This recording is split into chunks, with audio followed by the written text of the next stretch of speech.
বিসমিল্লাহির রহমানির রহিম। আজকে হচ্ছে 19শে জানুয়ারি 2026। আমাদের বাংলাদেশ বার কাউন্সিল প্রিলিমিনারি ব্যাচের 14তম ক্লাস এবং ফৌজদারি কার্যবিধির 14তম ক্লাস। আজকে আমরা চার্জের দ্বিতীয় অংশ আলোচনা করব। দেখেন, গতদিন আমরা চার্জ সম্পর্কে বিস্তারিত আলোচনা করেছিলাম। চার্জ আসলে কাকে বলে, ফৌজদারি কার্যবিধির 221 ধারা থেকে 240 ধারা পর্যন্ত চার্জ সম্পর্কে আলোচনা করা হয়েছে। তো এর মধ্যে যে চার্জ আসলে কি, যারা আসেন নাই তাদের উদ্দেশ্যে, বা যারা এসেছিলেন তারা যাতে আরো একটু ভালো বুঝতে পারেন সেই উদ্দেশ্যে আরেকবার বলা, চার্জ হচ্ছে ফৌজদারি মামলার একটা গুরুত্বপূর্ণ পর্যায়, যেটা অনুসন্ধানকে বিচার থেকে পৃথক করে। অর্থাৎ চার্জ গঠনের আগ পর্যন্ত ফৌজদারি মামলার পর্যায়কে বলে অনুসন্ধান, আর চার্জ গঠনের পরে বলে বিচার। আর এই চার্জ গঠন করে আদালত। চার্জ গঠনের সময় আদালত আসামিকে জিজ্ঞাসা করে যে আপনার বিরুদ্ধে এত অমুক আইনের অমুক অমুক ধারায় চার্জ গঠন করা হলো, আপনি কি দোষী নাকি নির্দোষ। তো এই যে যে চার্জ গঠন করা হলো, চার্জে কি কি উপাদান আছে, বা চার্জে অভিযোগ, চার্জে যদি ভুল হয় তাহলে কি হবে, চার্জে ভুল হইলে পরিবর্তন করা যাবে কিনা, কখন পৃথক চার্জ গঠন করতে হবে, কখন যৌথ চার্জ গঠন করতে হবে, এই সম্পর্কে বিস্তারিত আলোচনা করেছে 221 থেকে 240। তো এর মধ্যে গতকাল আমরা পড়েছিলাম প্রথমে যে চার্জের সংজ্ঞা যদি বলি, চার ধারায় একটা সংজ্ঞা দিয়েছে। তো ওই সংজ্ঞাটা আসলে সুস্পষ্ট না, ওইটা পড়ে আপনি বুঝতে পারবেন না। তাহলে চার্জে যদি আমি যখন আপনাদের জিজ্ঞাসা করব, বা এখন থেকে মনে রাখবেন, চার্জ হলো মামলায় এক পক্ষ যেটা দাবি করে অপর পক্ষ যেটা অস্বীকার করে, সেটার উপর ভিত্তি করে চার্জ গঠিত হয়। ফৌজদারি মামলায় যেটাকে চার্জ বলে, দেওয়ানি মামলায় সেটাকে বলে ইস্যু। আচ্ছা, চার্জে কি কি উপাদান থাকে, তার আগে চার্জের ভাষা কি। চার্জ গঠনের ভাষা হবে আদালতের ভাষা বা ইংরেজি ভাষা। তো এখন চার্জের উপাদান যদি আমরা দেখি, চার্জের উপাদান 221 থেকে 223 ধারা পর্যন্ত আলোচনা করা হয়েছে। কোন ধারায় কি আমরা এটা আইডেন্টিফাই করি নাই, বাট ওভারঅল মনে রাখলেই হবে যে 221 থেকে 223। চার্জে অপরাধের বিবরণ থাকতে হবে। যদি অপরাধের নাম থাকে তাহলে আর বিবরণের দরকার নাই। যদি কোনো অপরাধের নাম না থাকে তাহলে বিবরণ দিতে হবে, যাতে আসামি বুঝতে পারে যে তার বিরুদ্ধে কোন মামলার কোন অপরাধের বিচার চলছে। চার্জে কোন আইনের কোন ধারা তার বিরুদ্ধে চার্জ গঠন হলো, এটা অবশ্যই চার্জে উল্লেখ থাকবে। চার্জে অপরাধের স্থান, সময়, এটা অবশ্যই কি থাকবে, উল্লেখ থাকবে। অতঃপর যদি ওই আসামি পূর্ববর্তী কোনো দণ্ড পেয়ে থাকে, এটা অবশ্যই চার্জে উল্লেখ করতে হবে। এবং যদি কোনো কারণে পূর্ববর্তী দণ্ড আদালত চার্জে উল্লেখ করতে ভুলে যায়, তাহলে যে কোনো সময় আবার আদালত নিজের ইচ্ছায় সেটা যুক্ত করতে পারে। এরপরে কিছু কিছু অপরাধ আছে যে এই অপরাধগুলো মানে সুনির্দিষ্ট কবে হয়েছে বা কত টাকা সম্পর্কিত হয়েছে না না লিখলেও চলবে। একটা হলো অপরাধজনক বিশ্বাসভঙ্গ, আর একটা হলো অসাধুভাবে অর্থ আত্মসাৎ। এই সকল অপরাধের ক্ষেত্রে সুনির্দিষ্ট দফা বা সুনির্দিষ্ট পরিমাণ না লিখলেও চলবে, জাস্ট মনে রাখতে হবে এত তারিখ থেকে এত তারিখের মধ্যে আনুমানিক এত টাকা আত্মসাৎ করেছে। তবে এই ব্যবধানটা প্রথম থেকে শেষ তারিখের ব্যবধানটা 1 বছরের বেশি হবে না। এছাড়া কিছু কিছু অপরাধ আছে যে অপরাধগুলো শুধু নাম লিখলেই হবে না, 223 ধারায় বলছে কোন উপায়ে এই অপরাধটা সংঘটিত হয়েছে এটা উল্লেখ করতে হবে। এটা হলো প্রতারণা, মিথ্যা সাক্ষ্য দান, সরকারি কর্মচারীকে বাধা দান। এই তিনটা অপরাধের ক্ষেত্রে শুধু নাম উল্লেখ করলেই হবে না, সাথে সাথে কি লাগবে, কি উপায় ঘটেছে সেটা উল্লেখ করতে হবে। এরপরে চার্জের কোন অধ্যায় আলোচনা করছে, চার্জ হচ্ছে 19তম অধ্যায় নাকি, ফৌজদারি কার্যবিধির কত অধ্যায়, 19তম অধ্যায়। 224 ধারায় বলছে যে যে আইন অনুসারে চার্জ গঠন করা হলো, চার্জের শব্দবলী সেই আইন অনুসারে ব্যাখ্যা করতে হবে। এখন আমরা আসি চার্জের পরিবর্তন বা নতুন চার্জ কখন গঠন করা যাবে। 227 ধারায় বলছে, কতদিন পড়ছিলাম, রায় ঘোষণার পূর্ব পর্যন্ত চার্জ পরিবর্তনও করা যায় বা সংযোজনও করা যায়। আর চার্জ পরিবর্তন বা সংযোজনের বিরুদ্ধে সংক্ষুব্ধ পক্ষের প্রতিকার হলো রিভিশন। চার্জ পরিবর্তন করতে কেউই সংক্ষুব্ধ হয় নাই, তাহলে বিচার চলবে 228। আর চার্জ পরিবর্তন হয়েছে, যদি কেউ সংক্ষুব্ধ হয় তাহলে তো সে গিয়ে রিভিশন করলো, বিচার স্থগিত থাকবে। এটা কত, 229। এরপরে গতদিন আমরা পড়েছিলাম চার্জে ভুলের পরিণতি, যে চার্জ গঠনে আদালত যদি ভুল করে তাহলে ওই চার্জটা কি বহাল থাকবে কিনা। চার্জ গঠনে যদি ভুল করে এবং এই ভুলের কারণে যদি ন্যায় বিচার ব্যাহত না হয়, তাহলে সেটা গুরুতর বলে বিবেচিত হবে না। এটা হলো 225। এবং আদালত চার্জ গঠনে ভুল করছে এবং এই ভুলটা যদি ন্যায় বিচার ব্যাহত করে তাহলে গুরুতর বলে বিবেচিত হবে, এটা 232। এবং এই ক্ষেত্রে হাইকোর্ট, আপিল আদালত এবং রিভিশন ক্ষমতা প্রয়োগকালে হাইকোর্ট বিভাগ এই চার্জটা বাতিল করতে পারে, মানে দণ্ড বাতিল করে নতুন করে চার্জ গঠনের নির্দেশ দিতে পারে। কত ধারা? 232 ধারা। এরপরে আমরা গতদিন আরো একটা ধারা পড়েছিলাম যে চার্জের ফলে কোনো সাক্ষীরে রিকল করে 231 ধারায়।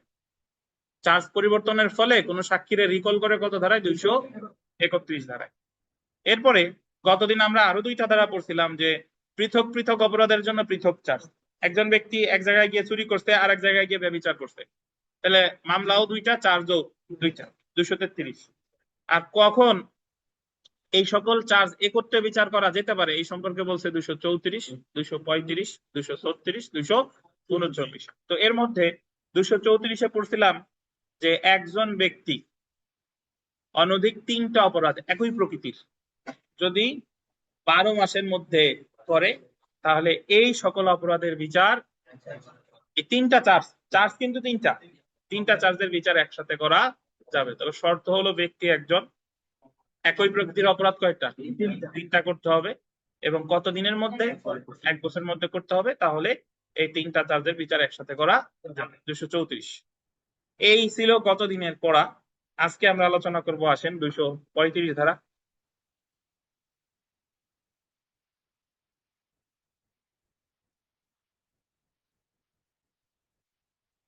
235 ধারায় কি আছে আমরা দেখি, দেখেন। একের অধিক অপরাধের বিচার, একের অধিক অপরাধের বিচার বল দিবেন একই কার্যধারায়। একই কার্যধারায় মানে হলো একসাথে। বল দিবেন একই ব্যক্তি। একই ব্যক্তি মানে কয়জন ব্যক্তি? একজন ব্যক্তি। কয় সময়ে? এক সময়, আলাদা আলাদা সময় না। কয় সময়? এক সময়। কর্তৃক একের অধিক অপরাধ, আন্ডারলাইন করেন, একের অধিক অপরাধ সংগঠিত করা হলে, একের অধিক মানে একজন ব্যক্তি এক সময় অপরাধ করতে কি একের অধিক, ওই অপরাধগুলো একই প্রকৃতির হওয়ার দরকার নাই। শুধুমাত্র উক্ত একাধিক অপরাধ সমূহ গোল দিবেন 235 ধারায় একত্রে বিচার করা যেতে পারে। 235 এক ধারার সারমর্ম হলো একই কাজের অংশ হিসেবে সংগঠিত প্রত্যেকটি অপরাধের জন্য পৃথক চার্জ গঠন করতে হবে, কিন্তু অপরাধগুলো যেহেতু একই কাজের অংশ হিসেবে সংগঠিত হয়েছে, আন্ডারলাইন করবেন, সেইগুলোকে একই সাথে একই বিচারে বিচার করতে হবে। একটা উদাহরণ দেই। একজন ব্যক্তি একবারই চুরি করছে আর একবারিতে গিয়ে ব্যভিচার করছে, একসাথে করছে দুইটা? না, দুইটা ঘটনা, ঘটনা দুইটা, মামলাও দুইটা, চার্জও দুইটা। কিন্তু ওই একজন ব্যক্তি যদি যে বাড়িতে ব্যভিচার করছে সেই বাড়িতেই চুরি করছে একই সাথে, তাহলে এই দুইটা অপরাধের বিচার, চার্জ হবে দুইটা, কিন্তু মামলা দুইটা হওয়ার দরকার নাই, একসাথে বিচার করা যাবে। 235-1। আবার বলি, একজন ব্যক্তি ধরেন এক বাড়িতে চুরি করছে, আর এক বাড়িতে ব্যভিচার করছে, আর এক বাড়িতে ঘর ভাঙছে, তিন সময়, তাহলে চার্জ কয়টা? 3টা। মামলাও কয়টা? 3টা। 3টা অপরাধ কি এক সময় করছে? না, আলাদা আলাদা সময় করছে। কিন্তু ওই 3টা অপরাধ যদি একই বাড়িতে করতো, যে বাড়িতে চুরি করছে সেই বাড়িতে ব্যভিচার করছে, সেই বাড়িতে ঘর ভাঙছে একই সময়, তাহলে ব্যক্তি একজন একই কাজের অংশ হিসেবে করছে, মানে এক সময়ে করছে, তাহলে মামলা একটা, কিন্তু চার্জ কয়টা? 3টা। এই 3টা চার্জের বিচার একসাথে করা যাবে, এটা হলো 235-এর। বুঝছেন? 233-এর সাথে 235-এর একের পার্থক্য হলো 233-এ ভিন্ন ভিন্ন সময়ে করছে, আর 235-এর একে কি একই সময় করছে কয়জন ব্যক্তি? কয়টা অপরাধ?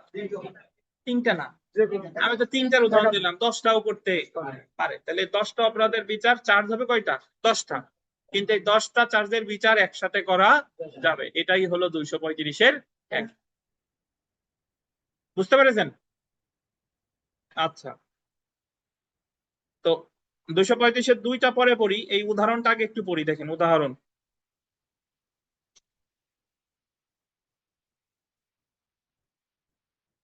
ক, ব্যভিচারের উদ্দেশ্যে দিনের আলোয় ঘর ভাঙে এবং ঘরে প্রবেশ করে ক্ষয়ের স্ত্রীর সঙ্গে ব্যভিচার করে।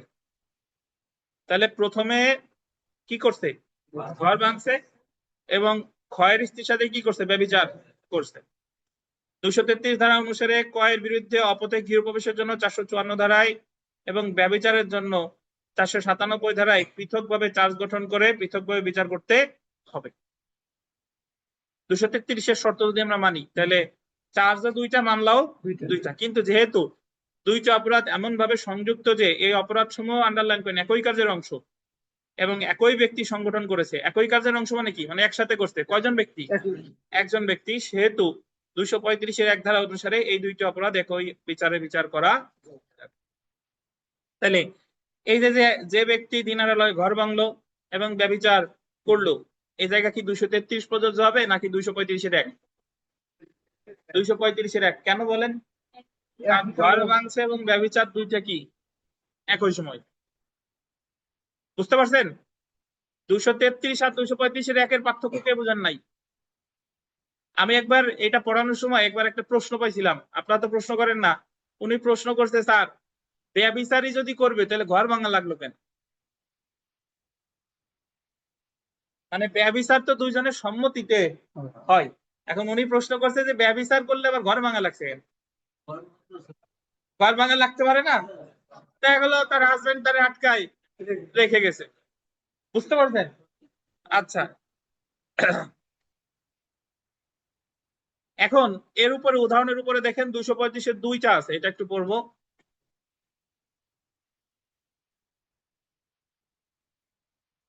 যারা ব্যভিচার বুঝেন না, আমরা দণ্ডবিধির 497 ধারা পড়বো। ব্যভিচার মানে হলো বিবাহিত নারীর সাথে অবৈধ সম্পর্ক, মানে এই জায়গায় পুরুষটা বিবাহিত হতেও পারে নাও হইতে পারে, কিন্তু নারী অবশ্যই কি হতে হবে, বিবাহিত হতে হবে, এটা হলো ব্যভিচার। এবং এক্ষেত্রে দুইজনের কি আছে, সম্মতি আছে। আচ্ছা, তো যাই হোক, আমরা চলে আসি 235-এর 2-এ কি বলছে, অভিযোগকৃত কার্য যে অপরাধ গঠন করে তা আন্ডারলাইন করেন, বলবৎ আইনের গোল দিবেন 2 বা ততোধিক সংজ্ঞার অন্তর্ভুক্ত হলে, 2 বা ততোধিক সংজ্ঞার অন্তর্ভুক্ত হলে উক্ত অপরাধের অভিযুক্ত ব্যক্তিকে এমন প্রত্যেকটি অপরাধের জন্য, গোল দিবেন, প্রত্যেকটি অপরাধের জন্য একই বিচারে চার্জ করে বিচার করা যেতে পারে। এটার ব্যাখ্যাটা আমি একটু দেই, সেটা হলো যে ধরেন দণ্ডবিধি যখন আমরা পড়বো তখন এই জিনিসটা ভালো বুঝবো। একজন ব্যক্তি যদি আর একজন ব্যক্তির ধাক্কা দিয়ে ফেলে দেয় বা একটা ঘুষি দেয়, এই জায়গায় যারা যারা পড়ছেন বা না পড়লে সমস্যা না, আমি ব্যাখ্যা দিচ্ছি, এটা 323-এর অপরাধ। 323 হলো স্বেচ্ছায় আঘাত করা। আবার এই যে ঘুষি দিলেন, এটা 323-এর সাথে সাথে এটা 352-রও অপরাধ। 352-তে আছে হলো ক্রিমিনাল ফোর্স, ক্রিমিনাল ফোর্স মানে স্বেচ্ছায় অপরাধমূলক বল প্রয়োগ। তাহলে আপনি যদি কাউরে ধাক্কা দেন, ঠেলা দেন, এটা 323-ও হয়, একসাথে 352 হয়, বুঝেন কিনা? তাহলে এই ক্ষেত্রে তার বিরুদ্ধে মামলা হবে কোন ধারায় এবং তারে সাজা দেওয়া যাবে কোন ধারায়, এটার ব্যাখ্যা দিচ্ছে 235-এর 2-এ। 235-এর 2-এ বলছে যে 2 ধারাই মামলা হবে এবং সাজা তারে 2 ধারাই দিতে পারে। অর্থাৎ এই যে থাপ্পড় দিল, ধাক্কা দিল, এটা 323 হয়েছে, যেরকম 352 হয়েছে, তাই তার বিরুদ্ধে মামলা হবে কয় ধারায়, 2 ধারায়। 323-এও হবে, 352-তেও হবে। আর শাস্তি পাবে কয় ধারায়, 2 ধারাই শাস্তি পাবে। এমন না যে যে ধারায় বেশি সেই ধারায় শাস্তি পাবে, 2 ধারাই শাস্তি পেতে পারে। এটাই বলছে কত ধারা, 235-এর 2। এই যে এবার আবার পড়লে বুঝবেন যে অভিযুক্ত কার্য যে অপরাধ গঠন করে তা বলবৎ আইনে 2 বা ততোধিক সংজ্ঞার অন্তর্ভুক্ত। পাইছেন? মানে কাজ একটা কিন্তু অপরাধ হয়েছে কয়টা, 2টা। উক্ত অপরাধে অভিযুক্ত ব্যক্তিকে এমন প্রত্যেকটি অপরাধের জন্য একই বিচারে চার্জ করে বিচার করা যেতে পারে। আমরা 235-এর তাইলে উপধারা পড়লাম কয়টা, 2টা। একটা হলো 235-এর 1 আর একটা 235-এর 2। কে কে বুঝেন নাই বলেন? 235-এর 1, 2 কে বুঝেন নাই? বিপাস ভাই, 235-এর 1-এ কি আছে?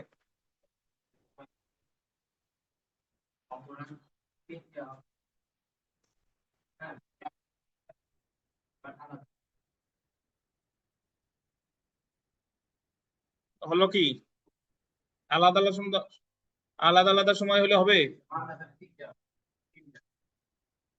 3টা হইলে তো আর 235-এর 1 হইলো না, 233। একই সময়ে একজন ব্যক্তি যদি একাধিক অপরাধ করে তাহলে সকল অপরাধের বিচার একসাথে করা যাবে, এটা হলো 235-এর 1। আর ওই ওই অপরাধগুলো যদি ভিন্ন ভিন্ন সময়ে করতো তাহলে মামলাও হইতো, যতগুলো অপরাধ ততগুলো মামলা, ততগুলো চার্জ, এটা হলো 233। বুঝছেন? এই আফরোজা আপনি বলেন 235-এর 2-এ কি বলছে?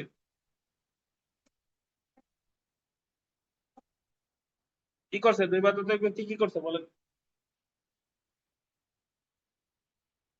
বলেন।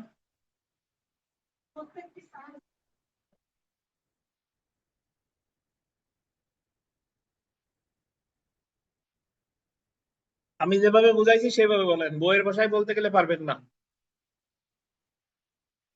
মাহবুব সাহেব, 235-এর 2-এ কি বলছে?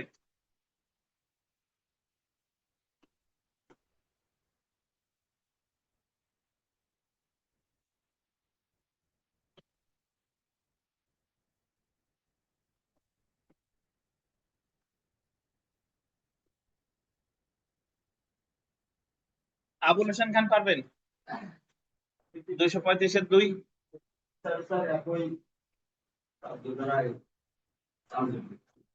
মিলন সাহেব, আখিনুর, বলেন একটু, অনেকখানি বলেন, বলেন।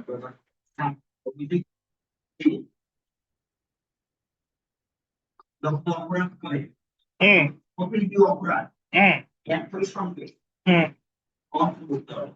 এটা বইয়ের ভাষা।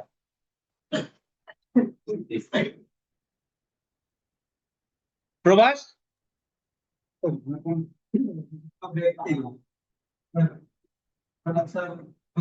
দুটি অপরাধ অভিযুক্ত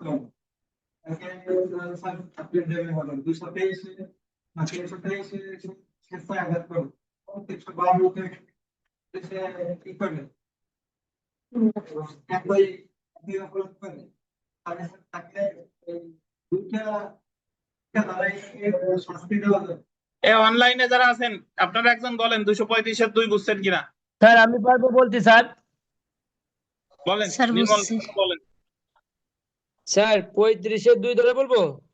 হ্যাঁ, স্যার 35-এর 2 ধরে বলছে যে কোন ব্যক্তি এমন একটা অপরাধ করলো যে অপরাধটা 2টি সংখ্যার অন্তর্ভুক্ত হবে। ধরেন একটা লোক, তারা আমি মনে করেন সাধারণভাবে একটা চর দিলাম, এই সাধারণ চরটা হচ্ছে মনে করেন 323-এর অপরাধ। এখন ওই সাথে যদি আমি তার গতি রোধ করে যদি চরটা দেই, তাহলে তো 2টা অপরাধ হচ্ছে একই একই সাথে। যেহেতু দুইটা সংখ্যার অন্তর্ভুক্ত হচ্ছে, তখন এই 2টা অপরাধ একসঙ্গে বিচার করা যাবে 35-এর 2 ধারায়। ভাই সহজ কথা, মানে আপনি কাজ করছেন একটা, ওই জি চড়ই দিচ্ছেন ধরেন। এখন এটা 323 স্যার আমি বলবো। আবার 352-তেও শাস্তিযোগ্য অপরাধ, তাহলে 2 ধারাই তারে চার্জ গঠন করে বিচার করা যাবে। জি স্যার। নির্মল সোনা কারো হলো হাজবেন্ড আর কারো হলো বাবা, তো ওনার ব্যক্তি একজন কিন্তু পরিচয় কয়টা? 2টে। এলো 235-এর 2। আচ্ছা দেখেন, এখন আমরা চলে আসি 236 ধারা। দেখেন, অপরাধ সংগঠন বিষয়ে সন্দেহ থাকলে, ধারা 236। সন্দেহ শব্দটা বললেন, সন্দেহ।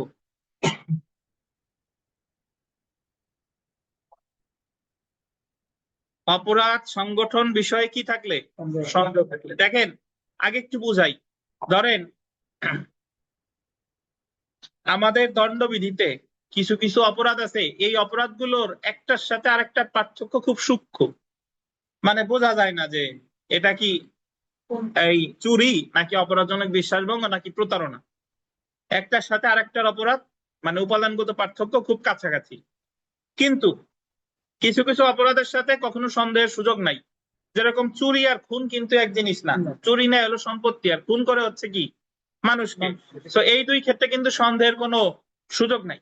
উদাহরণস্বরূপ বলি, ধরেন জাপানিজ, চাইনিজ, কোরিয়ান, এই লোকগুলোর যদি আপনার এক জায়গায় রাখে, তাহলে কিন্তু আপনার মানে সন্দেহের সৃষ্টি হবে যে কোনটা জাপানি, কোনটা চাইনিজ, কোনটা কি কোরিয়ান।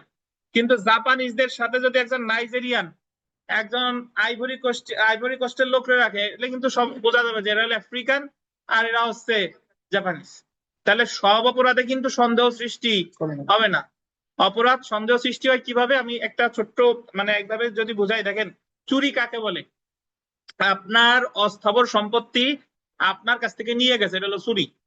আর যে নিয়ে গেছে তার সাথে আপনার দীর্ঘদিনের একটা বিশ্বাসের সম্পর্ক ছিল এবং ওই জিনিসটা আপনারই দেখাশোনার দায়িত্ব দিছিল, নিয়ে গেছে, এটা হলো অপরাধজনক বিশ্বাসভঙ্গ। আর প্রতারণা হলো তারে ভুলভাল বুঝাইয়া নিয়ে গেছেন, এটা হলো প্রতারণা। এখন মামলার বিষয়বস্তু দেখে বিচারক যখন চার্জ গঠন করবে তখন ওনার মনে সন্দেহ হচ্ছে যে এই ব্যক্তি অপরাধ একটা করছে বটে, কিন্তু এটা চুরিও হতে পারে, বিশ্বাসভঙ্গ হইতে পারে, প্রতারণাও হইতে পারে, চোরাই মাল গ্রহণও হতে পারে। এই চারটা যে কোনো একটা করছে এটা নিশ্চিত, কিন্তু কোনটা করছে এটা কি নির্ধারণ করতে সে পারতেছে না, ওনার মনে সন্দেহের সৃষ্টি হয়েছে। তাহলে সেক্ষেত্রে কি করবে? সেক্ষেত্রে যতগুলো নিয়ে সন্দেহ সৃষ্টি হয়েছে সব অপরাধ একসাথে চার্জ গঠন করবে, আর না হলে যে কোনো একটা। যদি চারটা অপরাধ নিয়ে সন্দেহ হয়, চুরি, বিশ্বাসভঙ্গ, প্রতারণা, চোরাই মাল, তাহলে চারটা অপরাধে চার্জ গঠন করবে, অথবা কি যে কোনো একটা। কিন্তু একটাই চার্জ গঠন করে যদি বিচার একবার করে ফেলে, ধরেন একটাই চার্জ গঠন করে তারে কি দিয়ে দিছে, বিচার করে ফেলছে, পরবর্তীতে ওই বাকি তিনটায় আর মামলা করা যাবে না। এ কারণে 236 ধারারে বলে হয় অল্টারনেটিভ চার্জ। একটু পড়ি তারপর আবার ব্যাখ্যা দিই। দেখেন 236 ধারা অনুসারে কি অপরাধ সংঘটিত হয়েছে সেই সম্পর্কে গোল দিবেন সন্দেহ থাকলে। সন্দেহ, অভিযুক্তকে সংগঠিত গোল দিবেন সকল, সংগঠিত কি সকল বা এমন অপরাধ সমূহের গোল দিবেন কোন একটি অপরাধের জন্য অভিযুক্ত করে একত্রে বিচার করা যেতে পারে। হয় যতগুলো নিয়ে সন্দেহ হয়েছে সবগুলা চার্জ গঠন করবে, অথবা যে কোনো কি একটা, বা গোল দিবেন বিকল্প চার্জ বা অল্টারনেটিভ চার্জ গঠন করা যেতে পারে। সো যারা পুরাতন বই তারা পাশে একটু লিখে রাখেন, 236-এর পাশে লিখে রাখেন বিকল্প চার্জ বা অল্টারনেটিভ চার্জ। নতুন বইতে লেখাই আছে বিকল্প চার্জ বা অল্টারনেটিভ চার্জ। পরীক্ষায় প্রশ্ন আসতে পারে যে আদালত বিকল্প চার্জ গঠন করে কত ধারায়?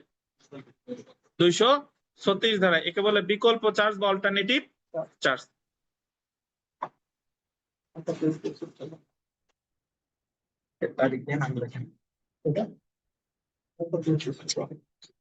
একটা উদাহরণ করি, দেখেন ক একটি অপরাধ করেছে যেটা চুরি, চোরাই মাল গ্রহণ বা অপরাধমূলক বিশ্বাসভঙ্গ বা প্রতারণা মর্মে গণ্য হতে পারে। ক যে অপরাধ করছে সেটা চুরির পর একটা কমা আছে, কমাটা কেটে বা দেন, বা পাইছেন? চুরি বা চোরাই মাল গ্রহণ বা অপরাধমূলক বিশ্বাসভঙ্গ বা প্রতারণা মর্মে গণ্য হতে পারে। এই ক্ষেত্রে তার বিরুদ্ধে চুরি, চোরাই মাল গ্রহণ বা অপরাধমূলক বিশ্বাসভঙ্গ এবং প্রতারণা চার্জ গঠন করা যেতে পারে। এই জায়গা পরের লাইন ঠিক নাই, এই যতগুলো নিয়ে সন্দেহ হয়েছে সবগুলা চার্জ গঠন করবে, অথবা কি যে কোনো একটা। তাহলে এই জায়গায় হয় চুরি, চোরাই মাল গ্রহণ, অপরাধজনক বিশ্বাসভঙ্গ এবং প্রতারণার জন্য চার্জ গঠন করবে, অথবা যে কোনো একটা। এই যে এই ক্ষেত্রে তার বিরুদ্ধে চুরি, চোরাই মাল গ্রহণ, বা আছে না, বাটা কাটেন, বা কেটে কমা দেন, বা অপরাধমূলক বিশ্বাসভঙ্গ এবং প্রতারণার জন্য চার্জ গঠন করা যেতে পারে। এটা তো বই লেখা আছে। অথবা যে কোনো একটি অপরাধে চার্জ গঠন করা যেতে পারে, এটা লেখেন, অথবা যে কোনো একটি অপরাধে চার্জ গঠন করা যেতে পারে।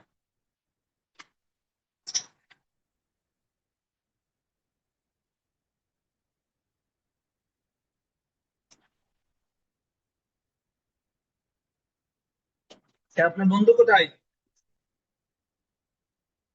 রাব্বি সাহেব, তানবিন কো থাকে?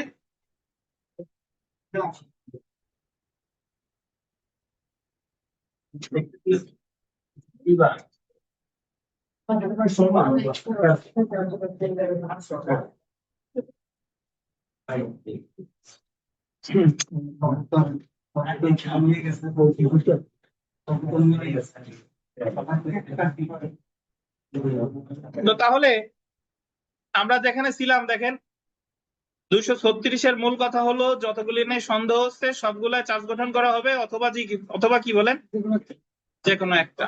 এটাই হলো 236।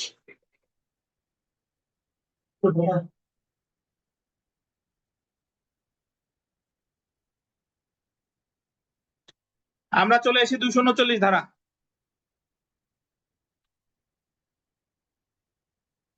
চারটা অপরাধে কি চারটা দণ্ডই পাবে সে? চারটা অপরাধে চারটা দণ্ডই পাবে।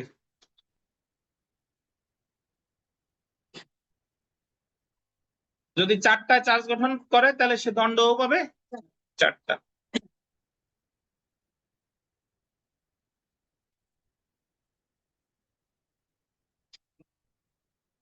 অনলাইনে যারা আছেন কথা শুনতে পাচ্ছেন? জি স্যার, শুনতে পাচ্ছি। ওকে, শুনতেছি। জি এখন স্যার। আমরা পড়ি যে সকল ব্যক্তিদের ব্যক্তিদের শব্দটা বললেন, ব্যক্তিদের একত্রে বা গোল দিবেন যৌথভাবে চার্জ গঠন করা যেতে পারে 239। এতক্ষণ আমরা যা পড়ছি সব এক একজনের ক্ষেত্রে প্রযোজ্য। 233 একজন অপরাধ করছে বিভিন্ন জায়গায়, যতগুলো অপরাধ ততগুলো মামলা ততগুলো চার্জ। 234 একজন, 35 একজন, 36 কি একজন। কিন্তু অপরাধ তো সবসময় একজন করে না, অনেক অপরাধ তো দল বেঁধে হয়, বা অনেক অপরাধ অনেক ব্যক্তি একসাথে করে। তাহলে ওই সকল ব্যক্তিদের কি কখন একসাথে বিচার করা যাবে এই সম্পর্কে বিস্তারিত বলছে 200 কত ধারায়, 39 ধারায়। তাহলে যে সকল ব্যক্তিদের যৌথভাবে চার্জ গঠন, মানে ব্যক্তিদের একত্রে বা যৌথভাবে চার্জ গঠন করা যায়, ফৌজদারি কার্যবিধি 239 ধারায় গোল দিবেন 7 শ্রেণীর ব্যক্তিদের একত্রে বিচার করা যেতে পারে। কয় শ্রেণীর? 7 শ্রেণীর। প্রথমত পরীক্ষায় প্রশ্ন আসবে যে যৌথভাবে বিচার করা যায় বা যৌথভাবে চার্জ গঠন করা যায় কত ধারায়? 239 ধারায়। কয় শ্রেণীর ব্যক্তিদের? 7 শ্রেণীর ব্যক্তিদের। তো 239 ধারা পড়ার আগে আপনারা 233, 34, 35, 36 এই ধারাগুলো কারো কোনো সমস্যা আছে কিনা? 33 হলে একজন ব্যক্তি বিভিন্ন সময় অপরাধ করছে, বিভিন্ন চার্জ, মামলাও বিভিন্ন। 34 হলে একজন ব্যক্তি একই ধরনের 3টা অপরাধ করছে 12 মাসের মধ্যে। 35-এর 1 হলো একজন ব্যক্তি অনেকগুলো অপরাধ করছে একসাথে। 35-এর 2 একজন ব্যক্তি একটাই অপরাধ করছে, মানে একটাই কাজ করছে, বাট সেটা 2 বা ততোধিক সংজ্ঞার অন্তর্ভুক্ত। তাহলে 2 ধারাই তার অপরাধের সাজা দেওয়া যাবে চার্জ গঠন করে। এটা হলো 235-এর 2। আর অল্টারনেটিভ চার্জ বা সন্দেহের সৃষ্টি হয়েছে কত? 236। যতগুলা নিয়ে সন্দেহ হয়েছে সবগুলা চার্জ গঠন করতে পারে, অথবা যে কোনো কি একটা। আচ্ছা, এখন আমরা যেটা পড়বো 239 7 শ্রেণীর ব্যক্তিদের। প্রথম যেটা দেখি দেখেন, ক নাম্বারটা, একই কার্য প্রক্রিয়ায়, এটা বললেন একই কার্যপ্রক্রিয়া। একই কার্যপ্রক্রিয়া মানে বুঝেন, মানে একসাথে এক সময়, কি বলেন? এক সময় সংগঠিত গোল দিবেন একই অপরাধের জন্য। তার মানে একসাথে ঘটছে কয়টা অপরাধ? একই অপরাধ মানে কয়টা অপরাধ? একটা অপরাধ। গোল দিবেন অভিযুক্ত ব্যক্তিদের, 3টা গোল দিতে বলছি। একটা হলো একই কার্যপ্রক্রিয়া মানে কি একসাথে, একই অপরাধ মানে কয়টা অপরাধ? একটা। অভিযুক্ত কি ব্যক্তিদের, তার মানে এক সময় একটা অপরাধ করছে অনেকগুলো মানুষ। তাহলে ওই অনেকগুলো মানুষের জন্য 10 জন মানুষ ধরেন একজনকে হত্যা করছে, তাহলে অপরাধ কয়টা? একটা। এক সময় ঘটছে, কয়জনে করছে? 10 জনে। এই 10 জনের বিরুদ্ধে মামলা 10টা হবে না, এই 10 জনের মামলা একসাথে বিচার করা যাবে, 10 জনের বিরুদ্ধে একসাথে চার্জ গঠন করে বিচার করা যাবে। এটা হলো 239-এর প্রথমটা। মনে রাখবেন, এই বইয়ের ভাষায় যে লিখতে হবে এমন কোনো কথা নাই, আপনি আপনার ভাষায় লিখবো আমরা, যে একই সময়ে যদি একটা অপরাধ করে অনেকজন ব্যক্তি মিলে, তাহলে ওই অনেকজন ব্যক্তিকে একসাথে কি করা যাবে? বিচার করা যাবে। এটাই হলো 239-এর কি প্রথমটা বা ক। আচ্ছা, আপনারা একজন বলেন তো দেখি, যে একই কার্য প্রক্রিয়ায় যদি একটা অপরাধ করতে একজন ব্যক্তি, তাহলে কেউ, আচ্ছা যারা জিজ্ঞেস করবো সে বলেন।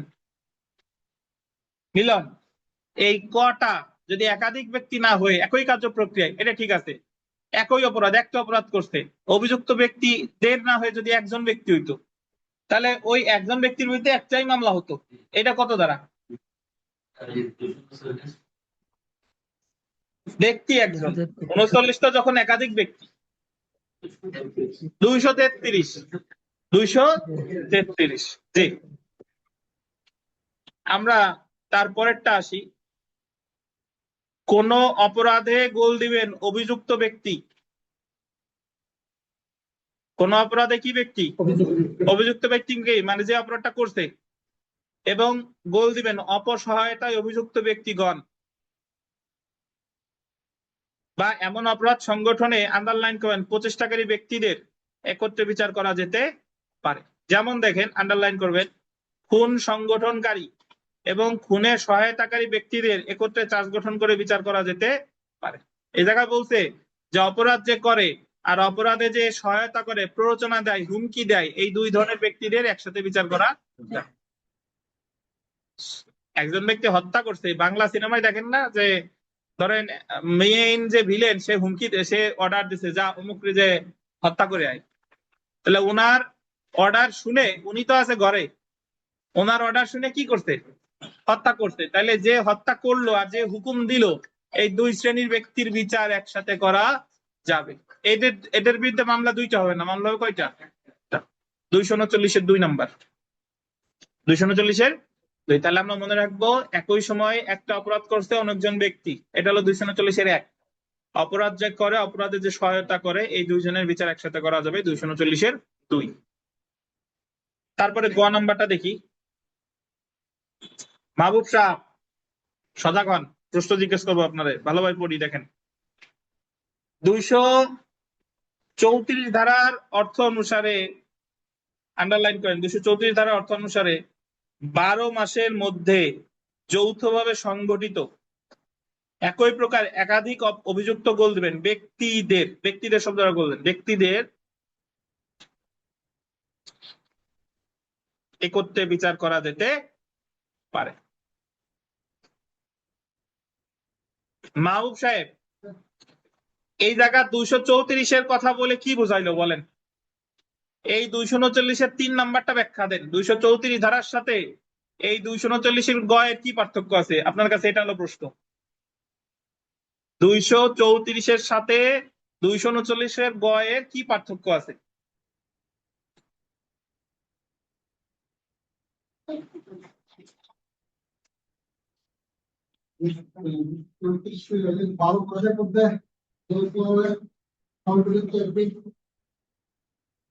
একাধিক অপরাধ অভিযুক্ত ব্যক্তিদের একত্রে বিচার করা যেতে পারে। হ্যাঁ,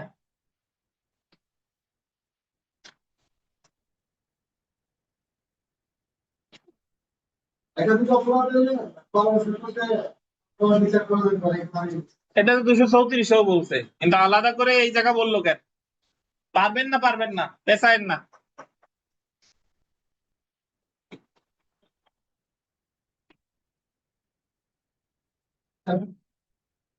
এই 9 কেজি পারবেন? ক্লিয়ার না। আজাদ সাহেব ব্যক্তিদের গোল তো দিয়েই দিলাম। একজন ব্যক্তি যদি ধরেন 3টা খুন করছে 12 মাসের মধ্যে, তাহলে ব্যক্তি একজন, 234। আর 5 জন ব্যক্তি তারা ওই দল বেঁধে অপরাধ করে, তারা ধরেন 3টা ডাকাতি করছে 3 মাসে, তাহলে তাদের বিচার করা যাবে একসাথে 239-এর 3। বুঝছেন? একজন ব্যক্তি হলে 234, একাধিক ব্যক্তি হইলে 239-এর 3। বুঝেন নাই বোধহয় এখনো? একজন ব্যক্তি 3টা অপরাধ জানুয়ারি মাসে করছে, মার্চ মাসে করছে, ডিসেম্বর মাসে করছে, চুরি করছে 3টা, এই 3টা বিচার 3টা ধারা বাট একসাথে 3টা মামলার বিচার একসাথে করা যাবে, এটা হলো 234। আর একদল ডাকাত জানুয়ারি মাসে চুরি করছে, জুলাই মাসে চুরি করছে, ডিসেম্বর মাসে চুরি করছে, ডাকাতি করতে 5 জন, এই ডাকাত দলের বিচার মামলা হবে 3টা, কিন্তু এই 3টা মামলার বিচার একসাথে করা যাবে 239-এর 3। বুঝছেন? ওই জায়গা ছিল একজন, আর এই জায়গা কি একের অধিক।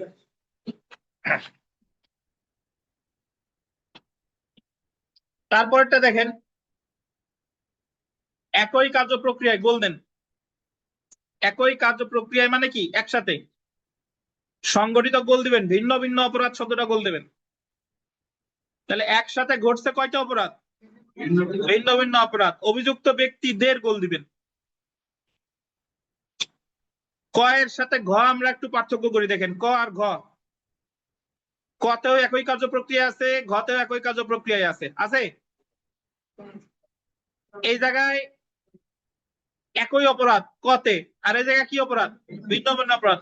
কতে অভিযুক্ত ব্যক্তিদের, এই জায়গায় অভিযুক্ত ব্যক্তিদের। তাহলে আগেরটা কতে ছিল এক সময়ে একটা অপরাধ করছে অনেকজন মানুষ, তাহলে ওই অনেকজন মানুষের বিচার একসাথে করা যাবে। আর ঘ হলো এক সময়ে অনেকগুলো অপরাধ করছে অনেকগুলা মানুষ, বুঝেন কিনা?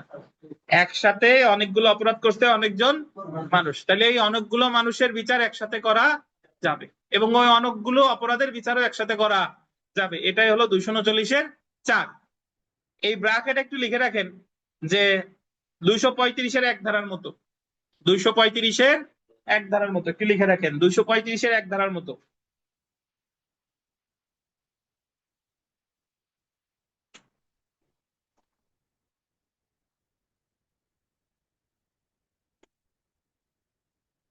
দুইশো 235-এর 1 বলছিল একই কার্য প্রক্রিয়ায় একজন ব্যক্তি যদি কোন একাধিক অপরাধ করে ওই একাধিক অপরাধের বিচার একসাথে করা যাবে। ওই জায়গা ছিল জাস্ট একজন, আর এই জায়গা কি একাধিক ব্যক্তি।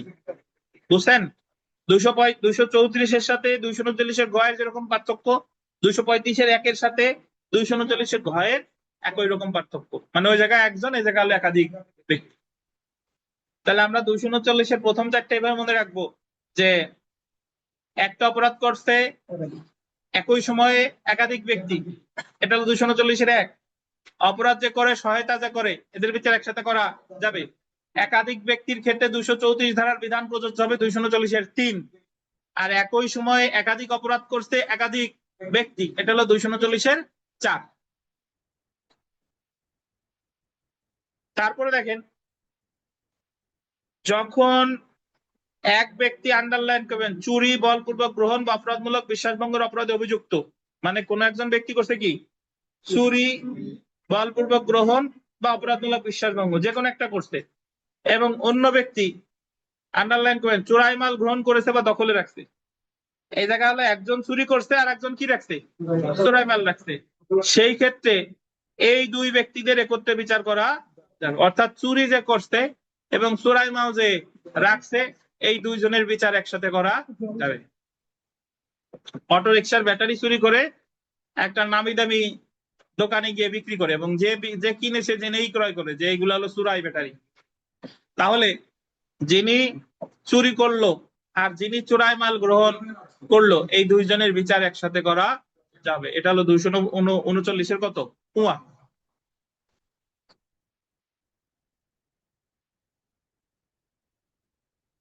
তারপরটা দেখেন যে ব্যক্তিগণ দণ্ডবিধি 411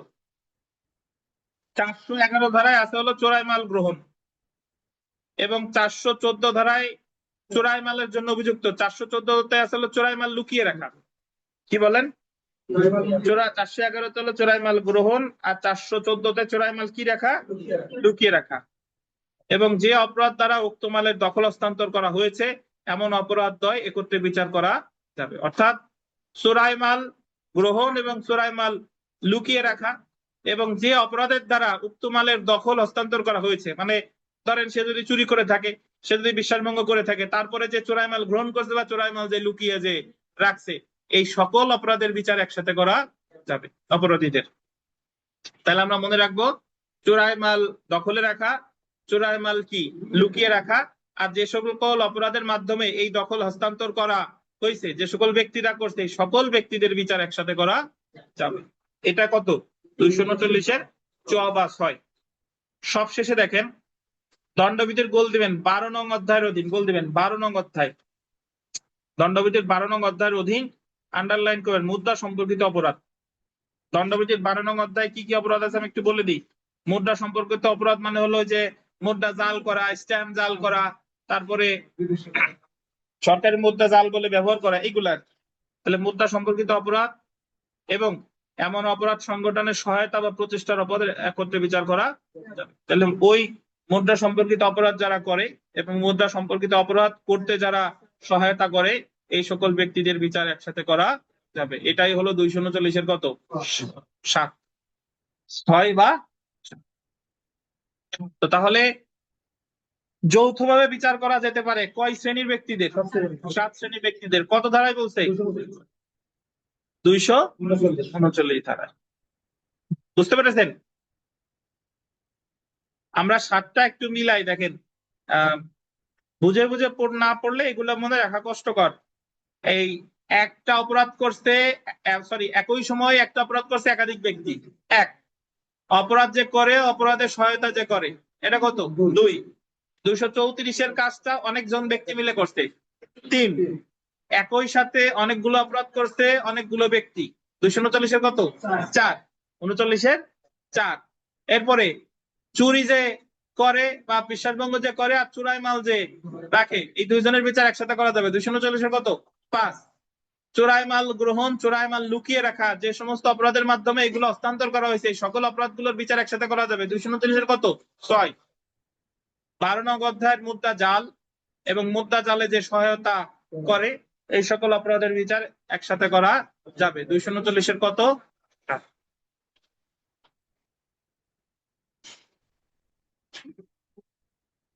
আমাদের নামাজের বিরতি, নামাজ শেষে আমরা বাকিটা পড়বো ইনশাল্লাহ।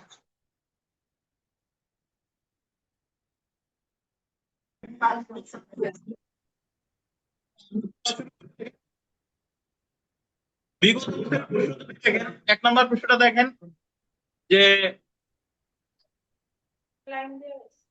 একদল লোক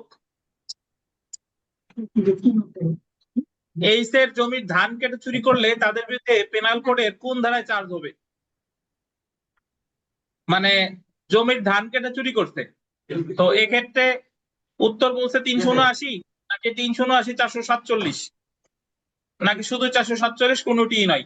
দেখেন তার আগে আমার জানা দরকার 379-তে কি আছে। 379-তে হলো চুরি, আর 447-এ আছে অপরাধমূলক অনধিকার প্রবেশ। মানে একজনের জমিতে যদি আপনি অন্যায় কোনো উদ্দেশ্যে অপরাধ সংগঠনের উদ্দেশ্যে প্রবেশ করেন তাহলে সেটা হবে 447। তো এখানে প্রথমত যদি আমরা খালি চোখে দেখি যে চুরি করার উদ্দেশ্যে তার জমিতে ঢুকছে, এটা হলো অপরাধমূলক অনধিকার প্রবেশ, তারপরে চুরিও করছে, তাহলে সেটা হলো 379-র সাথে হওয়া উচিত কত? 447। বাট আমরা ব্যাখ্যাটা একটু পড়ি, দেখেন যে জমির ধান কেটে চুরির জন্য 379 ধারার অধীন চার্জ গঠনের সাথে 447 ধারার অধীন যৌথভাবে চার্জ গঠন করার কোনো সুযোগ নেই, কারণ জমি হতে দণ্ডায়মান ধান কাটা এবং নিয়ে যাওয়ার জন্য উক্ত জমিতে প্রবেশ করতে হয়।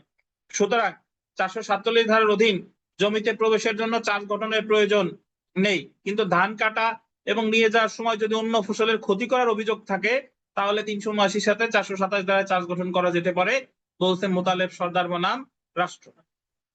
এই কথাটা একটু মনে রাখেন, সেটা হলো যে জায়গা বলছে যে চুরি করতে হলে তো একজনের জমিতে ঢুকাই লাগবে, এজন্য অপরাধমূলক অনধিকার প্রবেশের জায়গা হবে না, শুধু চুরিটাই হবে। কিন্তু সে যদি চুরি করতে, সে যদি ওই ওই মানে নিয়ে যাওয়ার সময় অন্য ফসলের ক্ষতি করার অভিযোগ থাকে তাহলে 379-র সাথে ক্ষতির অভিযোগ আনা যেতে পারে, কিন্তু এই জায়গায় অপরাধমূলক অনধিকার প্রবেশের এটা আনা যাবে না। আচ্ছা আমরা জি বলেন বলেন। বলছি স্যার এটা সিআরপিসি প্রশ্ন হবে না পেনাল প্রশ্ন? আচ্ছা ধন্যবাদ। সিআরপিসি প্রশ্ন আগে পেনাল কোডের প্রশ্ন। সিআরপিসি আর পেনাল কোড হলো একই আত্মা, মানে শুধু সিআরপিসি দিয়ে কিছু হবে না, শুধু পেনাল কোড দিয়ে কিছু হবে না। সিআরপিসি তো ধরেন একটা, যে আমি প্রথম দিন বুঝাইছিলাম, সিআরপিসি হলো বন্দুক আর দণ্ডবিধি হলো কি? গুলি। মামলাটা তো করতে ধারা লাগবে কি? দণ্ডবিধির ধারা। আর মামলা কিভাবে করবে, কিভাবে বিচার হবে, সেটার জন্য লাগবে কি? সিআরপিসি। বুঝছেন? এজন্য সিআরপিসির সাথে অঙ্গাঙ্গিভাবে জড়িত দণ্ডবিধি, আবার দেওয়ানি কার্যবিধির সাথে অঙ্গাঙ্গিভাবে জড়িত সুনির্দিষ্ট প্রতিকার আইন, আবার এদের সবার সাথে অঙ্গাঙ্গিভাবে জড়িত তামাদি আইন, সাক্ষ্য আইন। তামাদি আইন, সাক্ষ্য আইন। জি, তো আমরা চলে আসি 237 ধারায় কি বলছে দেখেন। অভিযুক্তকে এক অপরাধে চার্জ করে অন্য অপরাধে দণ্ডিত করা। 237 ধারা, এক অপরাধে চার্জ গঠন করে অন্য অপরাধে দণ্ডিত করা। একটু বুঝাই, যার বইতে না আছে সমস্যা নাই, জাস্ট লিখে দেখেন যে এক অপরাধে চার্জ গঠন করে অন্য অপরাধে কি করা? দণ্ডিত করা। একটু উদাহরণ দিই, ধরেন 236 ধারায় সন্দেহের সৃষ্টি হয়েছে যে সে আসলে কি অপরাধ করছে, সে কি চুরি করছে নাকি বিশ্বাসভঙ্গ করছে, নাকি যতগুলা নিয়ে সন্দেহ হয়েছে সবগুলা চার্জ গঠন করে করতে পারে, অথবা কি যে কোনো একটা। তবে আমি ওই জায়গায় আপনাদের বলছিলাম, তবে একটাই যদি চার্জ গঠন কি করে ওটা যদি বিচার করে ফেলে তাহলে পরবর্তীতে যদি বলে যে না ও তো চুরি করে না, বিশ্বাসভঙ্গ করছিল, বিশ্বাসভঙ্গের মামলা ওর বিরুদ্ধে আবার করো, তাহলে কাজ হবে না। কিন্তু ধরেন অনেকগুলো নিয়ে সন্দেহ হয়েছিল, কিন্তু যে কোনো একটা চার্জ গঠন করতে, করার পরে বিচার শেষ হবে, রায়ের আগে সাক্ষ্য গ্রহণ করতে, রায় এখনো দেয় নাই, ওনার কাছে বিচারকের কাছে মনে হলো সে আসলে চুরি করে নাই, সে আসলে বিশ্বাসভঙ্গ করতে, তাইলে বিশ্বাসভঙ্গের সাজা দিতে পারবে, যদিও বিশ্বাসভঙ্গের চার্জ গঠন করে নাই। কিন্তু চুরির রায় যদি একবার দিয়ে ফেলতো তাহলে আর বিশ্বাসভঙ্গের মামলা নতুন করে হতো। একটু পড়ি তাহলে বুঝবেন যে ক্ষেত্রে অভিযুক্ত ব্যক্তির বিরুদ্ধে 236 ধারায় বিকল্প চার্জ গঠন করা হয়েছে, সেক্ষেত্রে 237 ধারা অনুসারে অভিযুক্তকে এক অপরাধে চার্জ করে অন্য অপরাধে দণ্ডিত করা যায়।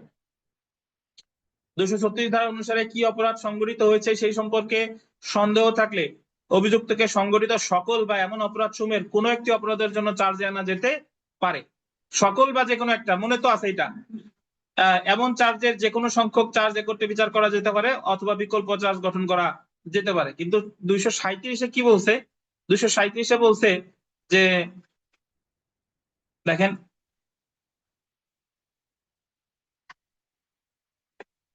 আসামিকে যে অপরাধের জন্য চার্জ আনা হয়েছে, ধরেন তার বিরুদ্ধে চার্জ আনা হয়েছে চুরি, সাক্ষ্য প্রমাণে যদি দেখা যায় যে সে ভিন্ন অপরাধ করছে, কিন্তু সাক্ষ্য গ্রহণ করার পর দেখা গেল সে আসলে কি করছে, বিশ্বাসভঙ্গ করছে, কিন্তু চার্জ গঠন করছিল কিসে, চুরি, এবং এই ভিন্ন অপরাধের জন্য তাকে উক্ত ধারা অনুসারে অভিযুক্ত করা যেত, তাহলে যে ভিন্ন অপরাধ সে করেছে বলে প্রমাণিত হয়েছে তার জন্য তাকে দণ্ডিত করা যায়, যদিও উক্ত অপরাধের জন্য তার বিরুদ্ধে চার্জ গঠন করা হয়েছিল না। মানে হলো বিষয়টা এভাবে বলা যায় যে এক অপরাধে চার্জ গঠন করতে, সাক্ষ্য গ্রহণ করার পরে মনে হয়েছে সে আর এক অপরাধ করতে, তাহলে সাক্ষ্য গ্রহণ করার পর যে অপরাধের কথা মনে হয়েছে সেই অপরাধে তার সাজা দেওয়া যাবে, যদিও চার্জ গঠন করা হয়েছিল চুরির জন্য, এবং এই যে অপরাধ মনে হয়েছে সেই অপরাধে সাজা দিলে সেটা অবৈধ হবে না।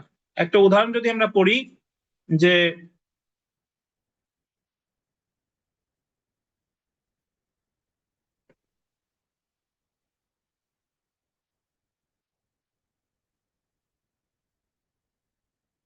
আসামি করিম এর বিরুদ্ধে চুরি করার অভিযোগ এনে অভিযোগ গঠন করা হয়েছে।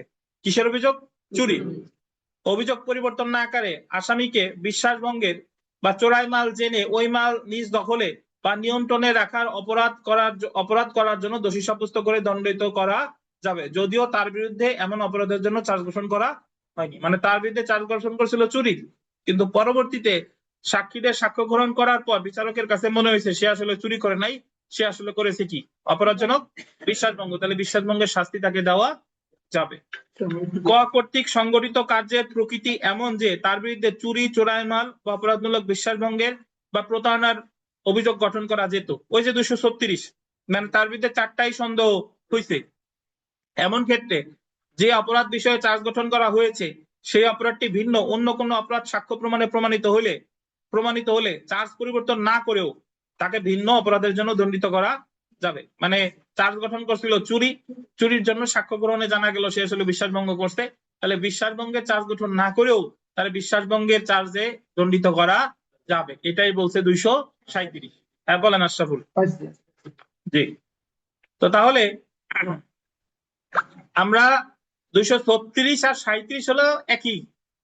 মূল 236 কি, যে আদালতের কাছে সন্দেহ হয়েছে সে এতগুলো অপরাধ করছে, তাহলে হয় এতগুলা চার্জ গঠন করবে অথবা যে কোনো একটাই, তবে একটাই যদি চার্জ গঠন করে সাজা দিয়ে ফেলে তাহলে বাকিগুলো আর পরবর্তীতে তার বিরুদ্ধে সাজা দেওয়া যাবে না। তবে একটাই চার্জ গঠন করে সাক্ষ্য গ্রহণ করার পর রায় এখনো দেয় নাই, মনে হলো যে সে আর একটা অপরাধ করছে, যে বাকিগুলা নিয়ে সন্দেহ ছিল ওর ভিতরে একটা করছে, তাহলে ওইগুলার মধ্যে একটাই তারে সাজা দিতে পারবে, এমনকি চার্জ গঠন না করেও সাজা দিতে পারবে, সেটা কি হবে না, বেআইনি হবে না।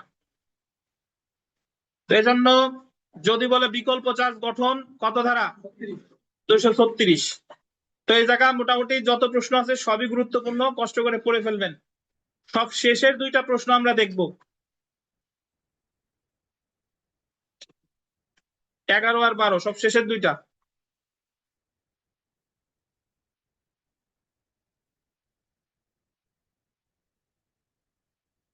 আগে আমার কাছে শুনেন, ধরেন একজন ব্যক্তির বিরুদ্ধে 3টা অভিযোগ, সে ঘর ভাঙছে, সে ব্যভিচার করছে, সে চুরি করছে, এবং এই 3টা অপরাধী একসাথে সে ঘটাইছে, তাহলে 3টা অপরাধের বিচার একসাথে করা যাবে কিনা বলেন? যাবে। কত ধারা? 3টা অপরাধের বিচার, সে ঘর ভাঙছে, চুরি করছে, ব্যভিচার করছে, এই 3টা অপরাধের বিচার একসাথে করা যাবে কত ধারা? 235-এর 1, আর 3টা অপরাধ যদি 3 সময় করতো তাহলে হলো 233। বুঝতে পারছেন? তাহলে এই 3টা অপরাধ, তার বিরুদ্ধে অভিযোগ আছে ঘর ভাঙার জন্য ধরেন 454, আর ব্যভিচারের জন্য 497, চুরির জন্য 379। এখন বিচার শেষে বিচারক তারে ব্যভিচারের জন্য 5 বছর সাজা দিছে, চুরির জন্য 3 বছর সাজা দিছে, আর ঘর ভাঙার যে অভিযোগ এটাই সাজাও দেয় নাই, খালাসও দেয় নাই। সাজাও দেয় নাই, কি খালাসও দেয় নাই, কিছুই দেয় নাই, আর 2টা হলো সাজা দিছে। তার মানে ধরে নিতে হবে যে তার বিরুদ্ধে যেটাই সাজাও দেয় নাই, খালাসও দেয় নাই, এই ধারার বিচার কি আছে? স্থগিত আছে। যে কোনো সময় আবার আদালত ইচ্ছা করলে এই ধারার বিচার করে তার বিরুদ্ধে রায় দিতে পারে। কিন্তু যিনি মামলা করছে তার যদি মনে হয় যে না, যে 2 ধারায় তো সাজা পেয়ে গেছে, তাহলে ঘর ভাঙার অভিযোগটা আমি প্রত্যাহার করি, তাহলে প্রত্যাহার করলে ওই অভিযোগ থেকে সে কি পাবে? খালাস পাবে। আবার বলি, তার বিরুদ্ধে একাধিক অভিযোগ ছিল, আদালত বিচার শেষে যদি সবগুলাই সাজা না দেয় বা সবগুলাই খালাস না দেয়, যতগুলাই সাজা দিবে যতগুলাই খালাস দিবে ওইগুলোর বিচার তো শেষ। কিন্তু যেগুলা আদালত খালাসও দেয় নাই, দণ্ড দেয় নাই, তাহলে ধরে নিতে হবে ওটার বিচার কি আছে? স্থগিত আছে। যিনি মামলা করছে তিনি যদি ওটা প্রত্যাহার করে তাহলে কি পাবে? খালাস পাবে। আর যদি যিনি মামলা করছে তিনি প্রত্যাহার করেন নাই, তাহলে যে কোনো সময় ওই অভিযোগের বিচার করতে আদালত পারে। এটাই বলছে কত ধারা? 240 ধারা। 240, এই যে দেখেন, যখন কোনো ব্যক্তির বিরুদ্ধে একের অধিক অভিযোগ গঠন করা হয় এবং একটি বা একটির অধিক অপরাধে দণ্ড দেওয়া হয়, তখন অবশিষ্ট অভিযোগ সমূহ, দেখছেন, একের অভিযোগ কি করা হয়? গঠন করা হয়, আর দণ্ড দিছে কয়টা? একটি বা একটির অধিক অপরাধে দণ্ড দেওয়া হয়। অবশিষ্ট অভিযোগ সমূহ আদালতের অনুমতি নিয়ে ফরিয়াদি প্রত্যাহার করতে পারে, আদালতের অনুমতি নিয়ে সরকার পক্ষ মামলা পরিচালনাকারী প্রত্যাহার করতে পারে, আদালত স্বতঃপ্রবৃত্ত হয়ে উক্ত অভিযোগ সমূহের অনুসন্ধান বা বিচার স্থগিত করতে পারে। উপরের কি বলেন? এছাড়া 12 নম্বর প্রশ্নটা যদি আমরা একটু পড়ি কষ্ট করে, যে যখন কোনো ব্যক্তির বিরুদ্ধে একের অধিক অভিযোগ গঠন করা হয় এবং একটি বা একটির অধিক অপরাধে দণ্ড দেওয়া হয়, তখন অবশিষ্ট অভিযোগ সমূহ প্রত্যাহার করা হলে, আন্ডারলাইন করেন, অবশিষ্ট অভিযোগ কি প্রত্যাহার করা হলে আসামিকে উক্ত অভিযোগ থেকে কি দেওয়া হয়েছে বলে গণ্য হবে? খালাস দেওয়া হয়েছে বলে।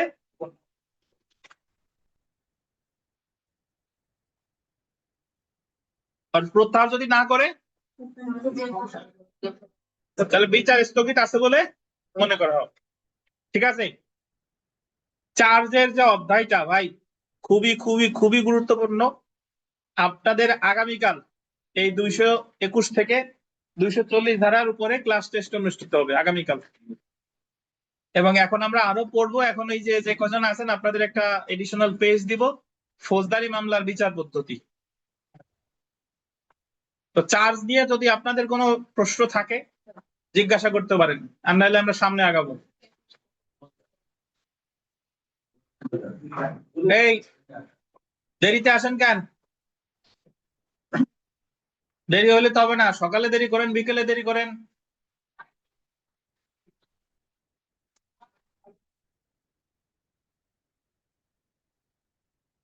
অনলাইন অফলাইনে যারা আছেন চার্জ নিয়ে কোনো প্রশ্ন আছে? ফেরদৌস সর্দার দেরিতে আসছেন কে? আপা আচ্ছা আচ্ছা, সিগনেচার করছেন সবাই? আমরা একটা এডিশনাল পেজ দিব।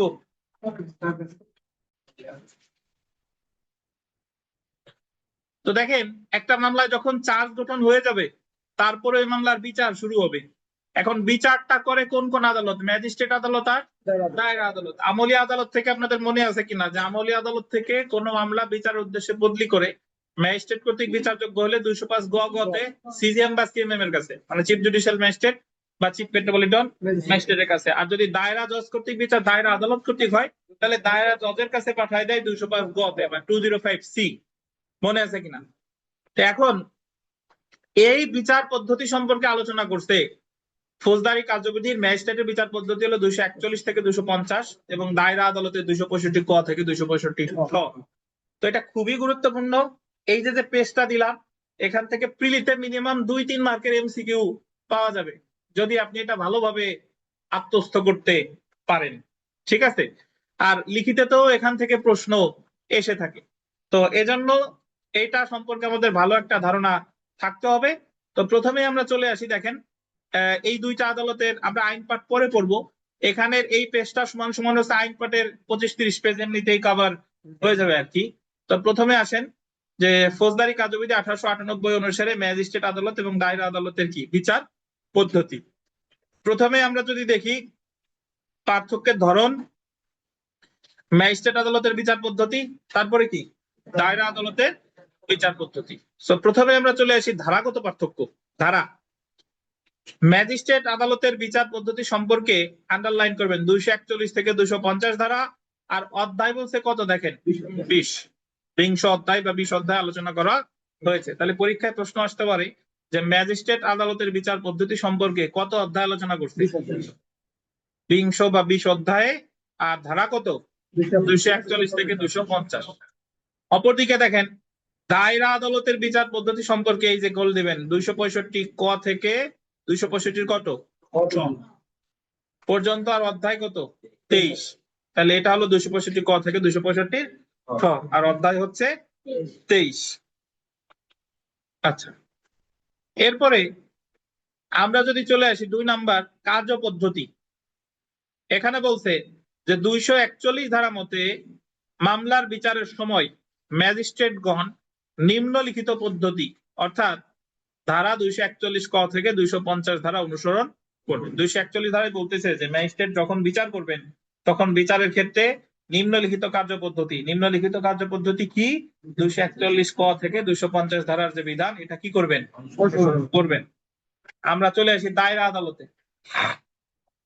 265 ক ধারা অনুসারে আন্ডারলাইন করবেন 265 ক। আর যদি আমরা ইংরেজিতে বলি তাহলে 265 এ, এটা ক্যাপিটাল এ, মানে বড় হাতের এ।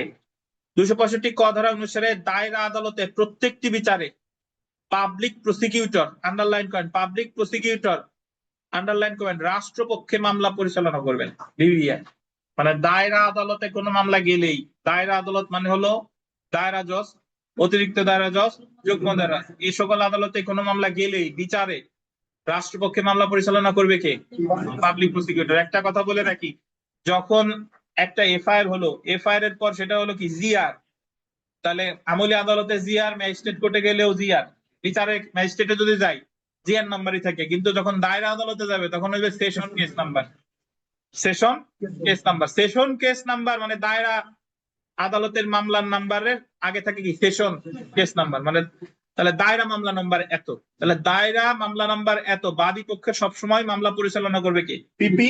পিপির আন্ডারে অন্যান্য সবাই বিচার কার্যক্রম, মানে ওখানে ওনারা তাদের যে কার্যক্রম পরিচালনা করবে পিপির আন্ডারে।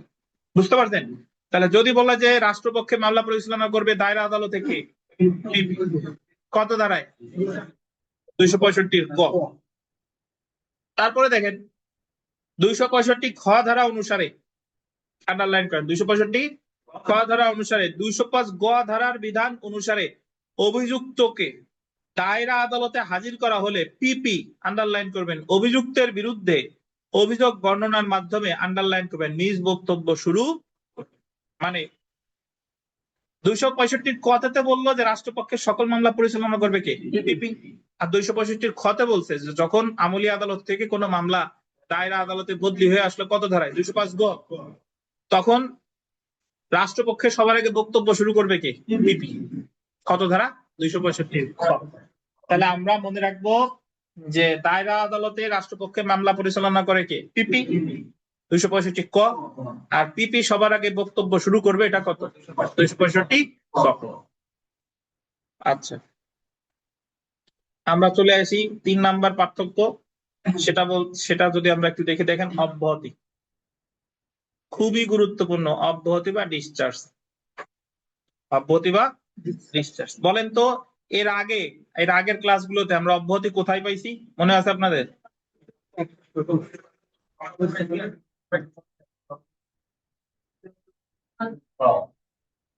116, 205 কারা বলেন? এটা তো ব্যক্তিগত হাজিরা থেকে অব্যাহতি।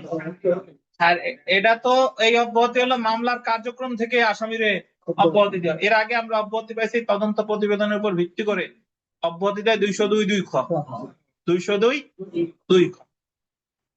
এখন যে অব্যাহতি, এই অব্যাহতিটা দেয় হচ্ছে ডিসচার্জের আবেদন করলে। তখন ডিসচার্জের আবেদন কখন করে? যে যখন কোনো মামলা, শুনেন, যখন কোনো মামলা আমলি আদালত থেকে ম্যাজিস্ট্রেট কোর্টে গেল 205 গ, আর দায়রা আদালতে গেলে 205 গ, যাওয়ার পরে যে আদালতে, বিচারিক আদালতে যাওয়ার পরে ওখানে গিয়ে ডিসচার্জ শুনানি হবে আর চার্জ শুনানি। ডিসচার্জের শুনানি আর চার্জ শুনানি একদিনে হবে। ডিসচার্জের শুনানি মানে হলো আসামি অব্যাহতি চাচ্ছে যে আমার বিরুদ্ধে এতদিন যে মামলা টামলা চলছে, আমার আসলে এই মামলার কোনো দায় নাই, আমার অব্যাহতি দেয়া হোক। যদি তারা অব্যাহতি দেয় তাহলে তো অব্যাহতি পেয়ে গেল, আর অব্যাহতি যদি না দেয় তাহলে তার বিরুদ্ধে চার্জ গঠন করে বিচার শুরু হবে। তাহলে এই অব্যাহতিটা আছে ম্যাজিস্ট্রেট কোর্টের ক্ষেত্রে 241 ক, আর দায়রা আদালতের ক্ষেত্রে 265 ক। একটু পড়ি দেখেন। 241 ক গোল দিবেন। 241 ক ধারা অনুসারে চার্জ গঠনের শুনানি শেষে, এটা চার্জ না, এর আগে একটু ডিসচার্জ লিখে দেন। ডিসচার্জ মানে চার্জ গঠনটা কেটে লেখেন ডিসচার্জ শুনানি শেষে। কি শুনানি বলেন? ডিসচার্জ শুনানি শেষে যদি আদালত মনে করে যে অভিযোগ ভিত্তিহীন, তাহলে চার্জ গঠন না করে অভিযুক্তরে কি দিবে? অব্যাহতি দিবে। অব্যাহতি দিলা মানে হলো তার বিরুদ্ধে চার্জ গঠন হলো না। তারপরে লাইনটা দেখেন, চার্জ গঠনের শুনানি এবং অব্যাহতি আবেদনের শুনানি একই দিনে হতে হবে। কোর্টে গেলে দেখবেন যে যেদিন ডিসচার্জের শুনানি হচ্ছে সেই দিনই কি হচ্ছে? চার্জ গঠন হচ্ছে। অভিযুক্তকে অব্যাহতি দেওয়ার ক্ষেত্রে আদালত যা যা বিবেচনা করবেন। এখন ডিসচার্জের শুনানির সময় ওই আদালত, ম্যাজিস্ট্রেট আদালত কি কি বিবেচনা করবে দেখেন। মামলার নথি তৎসহ দাখিলকৃত যাবতীয় কাগজপত্র। মামলার নথি মানে জিআর মামলা হলে এফআইআর, এজাহার, মেডিকেল সার্টিফিকেট, 164, পুলিশ রিপোর্ট, এইগুলা কি করবে? বিবেচনায় নিবে। আর রাষ্ট্রপক্ষ অভিযুক্তের জবানবন্দি মানে রাষ্ট্রপক্ষের বক্তব্য শুনবে, আবার কি অভিযুক্তর বক্তব্য শুনবে। তার মানে উভয় পক্ষের বক্তব্য শুনতেছে প্লাস মামলার নথিপত্র কি বিবেচনায় নিচ্ছে। তবে অভিযুক্ত কর্তৃক আন্ডারলাইন করেন দাখিলকৃত কোনো কাগজপত্র বিবেচনায় নেওয়া হবে না, এটা ভিভিআই। ডিসচার্জ শুনানির সময় অভিযুক্ত ব্যক্তি যদি বলে যে অপরাধ যেদিন ঘটছে আমি বিদেশে ছিলাম, অপরাধ যেদিন ঘটছে আমি হসপিটালে অসুস্থ ছিলাম, অপরাধ যেদিন ঘটছে আমি অমুক জায়গায় ছিলাম, এই নতুন কোন কাগজ, আসামি যদি নতুন কোন কাগজ অব্যাহতি শুনানির সময় দেয়, এটা ওই মুহূর্তে আদালত বিবেচনায় করবে না। এটা দেখেন এই যে নজরুল ইসলাম বনাম রাষ্ট্র, 50 DLR কত? 103। বুঝছেন? তাহলে এখান থেকে যে প্রশ্নটা আসে, কতগুলো প্রশ্ন আসে দেখেন, অনেক প্রশ্ন এখানে। প্রথম প্রশ্ন আসবে যে ম্যাজিস্ট্রেট অব্যাহতি দেয় কত ধারায়? 241 ক। ডিসচার্জ শুনানি আর চার্জ শুনানি কি একই দিনে হয়? ডিসচার্জ শুনানির সময় কি কি বিবেচনা করে? মামলার নথিপত্র, কাগজপত্র উভয় পক্ষের শুনবে, বাট কি বিবেচনা করবে না? আসামি যদি নতুন কোনো কাগজপত্র দেয় এটা বিবেচনা করবে না। মনে আছে কিনা? কোন জায়গায় বলছে? কত ধারায়? নজরুল ইসলাম বনাম রাষ্ট্র এই মামলায় বলছে। এবং লাস্টে যদি একটু দেখেন যে সংক্ষুব্ধ পক্ষের প্রতিকার রিভিশন। ডিসচার্জ দেখ বা না দেখ, সংক্ষুব্ধ পক্ষের প্রতিকার কি? রিভিশন। এখন যদি বলেন স্যার ডিসচার্জ দেখ বা না দেখে আবার কেমন কথা? যদি ডিসচার্জ দিয়ে দেয় তাহলে সংক্ষুব্ধ রাষ্ট্রপক্ষ, আর ডিসচার্জ যদি না দেয় তাহলে সংক্ষুব্ধ কে? আসামি। এই রাব্বি সাহেব বলেন তো, ডিসচার্জের আবেদন কে করে? বাদী নাকি আসামি?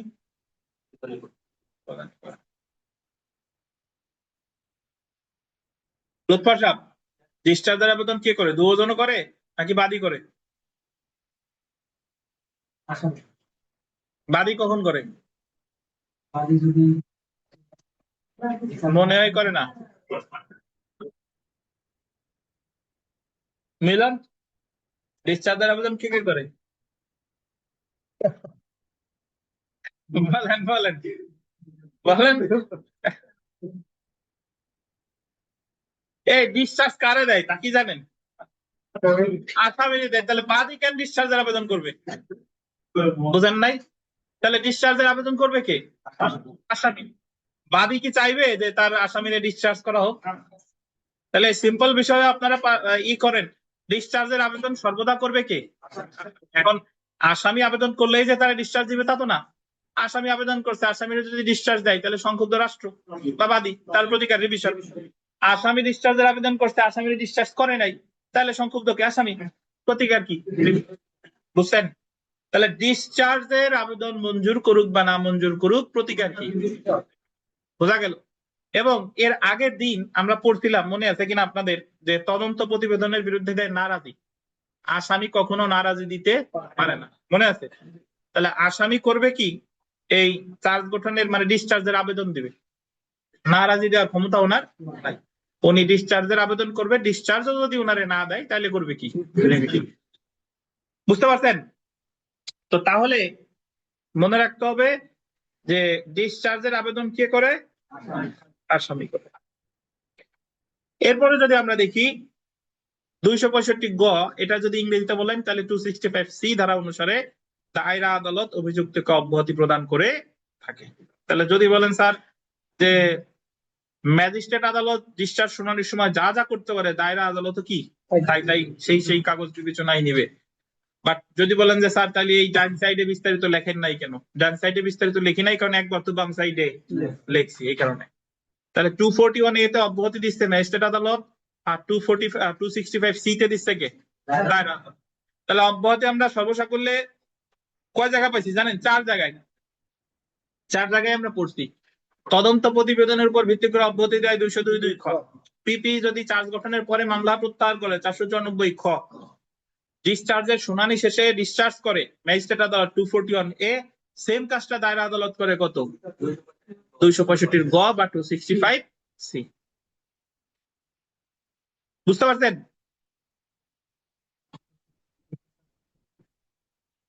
চারশো 494 দণ্ডবিধি না, ফৌজদারি কার্যবিধি 494 আমরা পড়ে আসছি যে পিপি নিয়োগ দেয় 492, আর পিপি কোন প্রকার লিখিত কর্তৃত্ব ছাড়া মামলা পরিচালনা করতে পারে 493, পিপির মামলা প্রত্যাহার 494, তদন্তকারী কর্মকর্তা পিপি হিসেবে দায়িত্ব পালন করবে না 495। 4টা ধারা ওই জায়গায় আমরা পড়ছিলাম পিপির ক্ষেত্রে। বুঝছেন? আচ্ছা, এখন আমরা 4 নাম্বার পার্থক্যের ধরনে চলে আসি। দেখেন চার্জ গঠন।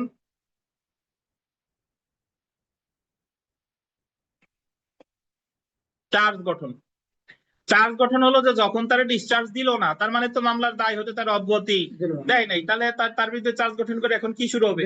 বিচার শুরু হবে। এই যে দেখেন যে পূর্বোক্ত ধারায় অভিযুক্তকে অব্যাহতি না দিলে 242 ধারায়, আন্ডারলাইন করবেন, 242 ধারায় ম্যাজিস্ট্রেট আদালত অভিযুক্তের বিরুদ্ধে চার্জ গঠন করবেন এবং তাকে জিজ্ঞাসা করবেন, আন্ডারলাইন করবেন, তাকে জিজ্ঞাসা করবেন যে সে অপরাধ স্বীকার করে কিনা। আপনারা যারা কোর্টে যান, এটা তো আপনাদের পরিচিত দৃশ্য। ওই যে জিজ্ঞাসা করে যে আপনার বিরুদ্ধে এত এত ধারায় চার্জ গঠন করলো, আপনি কি দোষী নাকি নির্দোষ? প্রায় আসামি যারা আছে অন্য জায়গায় ধারায় নার্ভাস হয়ে যায়, কি বলবে বুঝতে পারে না, পরে আশপাশ থেকে বলে দেয় নির্দোষ বলো নির্দোষ বলো, নাকি? তাহলে এই যে চার্জ গঠন করতেছে ম্যাজিস্ট্রেট আদালত যদি হয় কততে? 242। আর দায়রা আদালত যদি হয় এই যে দেখেন 265D বা 265 গ ধারায় দায়রা আদালত অভিযুক্ত ব্যক্তির বিরুদ্ধে চার্জ গঠন করে। তাহলে পরীক্ষায় এখন আপনাদের প্রশ্ন যেটা, এটা আমরা করতে পারেন যে স্যার তাহলে 221 থেকে 240 পর্যন্ত যে চার্জ আর এই যে 242 এর চার্জের মধ্যে পার্থক্য কি? 221 থেকে 240 এই যে আমরা বিস্তারিত বললাম না চার্জ গঠন, ওই জায়গা চার্জ, আর তাহলে আবার 242 আবার চার্জ গঠন কেন আসলো? ভাই 242 তো চার্জ গঠন করতেছে ম্যাজিস্ট্রেট, দায়রা আদালত করছে 265 ঘতে, কিন্তু চার্জ গঠন করতে গিয়ে চার্জে কি কি লিখবে কি কি লিখবে না, চার্জে ভুলে হইলে কি হইতে পারে, তারপরে আপনার এক চার্জ গঠন করে ভবিষ্যতে অন্য চার্জ গঠন করা যাবে কিনা, এই যাবতীয় বিধিবিধান বলছে কোথায়? 221 থেকে 240। বুঝতে পারছেন? তাহলে যদি আপনাকে বলে যে ম্যাজিস্ট্রেট আদালত চার্জ গঠন করে কত ধারায়? 242, দায়রা আদালত 265 খ। আচ্ছা, এখন আমরা আরেকটা ইম্পর্টেন্ট জিনিস পড়বো, সেটা দেখেন 5 নাম্বার পার্থক্যের যেটা, দোষ স্বীকারের ভিত্তিতে দণ্ড, conviction on plea of guilty. Underline করেন, conviction on plea of guilty. দোষ স্বীকার তো আমরা মোটামুটি এটা জানি যে আসামি নিজের দোষ নিজে স্বীকার করলে সেটারই কি বলে? দোষ স্বীকার।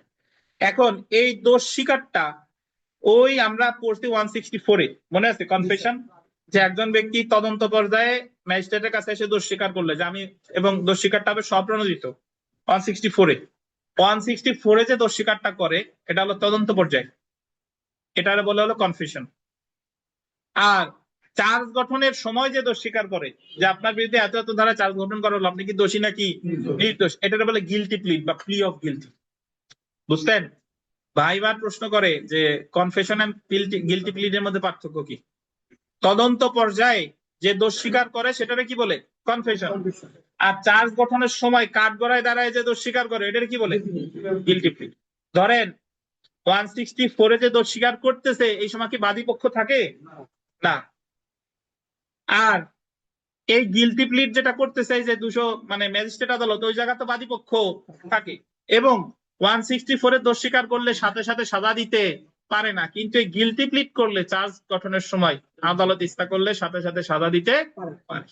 এই যে একটু পড়ি দেখেন, চার্জ গঠনের পরে অভিযুক্ত ব্যক্তি দোষ স্বীকার করলে 243 ধারার বিধান মতে ম্যাজিস্ট্রেট আদালত অভিযুক্তকে কারণ দর্শানোর সুযোগ দিয়ে, এটা গোল দিবেন, কারণ দর্শানোর সুযোগ দিয়ে, মানে সে তারে জিজ্ঞেস করছে আপনার বিরুদ্ধে এত এত ধারায় দোষ চার্জ গঠন করা হলো, আপনি দোষী নাকি নির্দোষ, সে ধরেন বলছে আমি দোষী, সাথে সাথে শাস্তি দিবে না, আগে তারে বলবে যে কেন আপনাকে সাজা দেওয়া হবে না, আপনি কারণ দর্শান। বুঝছেন? কারণ দর্শানোর সুযোগ দিয়ে দণ্ডিত করতে পারেন, অর্থাৎ আন্ডারলাইন করবেন 243 ধারায় দোষ স্বীকারের ভিত্তিতে দণ্ড দেওয়া গোল দিবেন বিবেচনামূলক। 243 ধারায় দণ্ড কি দিতেও পারে আবার নাও পারে। বুঝছেন? তাহলে গিলটি প্লিড আর কনফেশনের মধ্যে পার্থক্য বুঝছেন? কনফেশনের ক্ষেত্রে সাথে সাথে সাজা দেওয়া যায় না, গিলটি প্লিডের ক্ষেত্রে সাথে সাথে সাজা দেওয়া যায়। গিলটি প্লিড করে তদন্ত পর্যায়ে, আর সরি কনফেশন করে তদন্ত পর্যায়ে, আর গিলটি প্লিড করে চার্জ গঠনের। সেম কাজটা দেখেন 265 ধারায় দায়রা আদালত অভিযুক্তকে দোষ স্বীকারের ভিত্তিতে দণ্ড দিতে পারে। তাহলে ওই যে যখন জিজ্ঞেস করা হয় যে আপনার বিরুদ্ধে এত এত এত ধারায় চার্জ গঠন করা হলো, আপনি কি দোষী নাকি নির্দোষ, সে যদি বলে আমি দোষী, তাহলে আদালত বলবে যে আপনারা কেন শাস্তি দেবো না, কারণ দর্শান। যদি ওই মুহূর্তে সে আদালতকে সন্তুষ্ট করতে না পারে তাহলে তার সাথে সাথে কি দিয়ে দিবে, সাজা দিয়ে দিবে। বুঝছেন?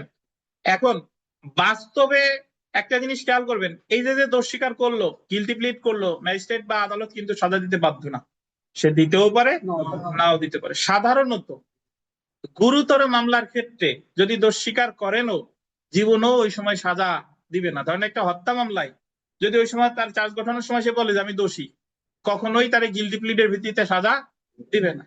কিন্তু যে অপরাধগুলো ছোটখাটো, ধরেন 290 ওই যে পাবলিক নুইসেন্স 200 টাকা মাত্র, ওই সময় সে গিলটি প্লিডই করে, খালি খেলে বিচারে যাব কি করতে, যে দোষ স্বীকার করে সাথে সাথে 200 টাকা দিলে সে মামলার দায় হতে ওই মুহূর্তে মুক্তি পেয়ে যাচ্ছে।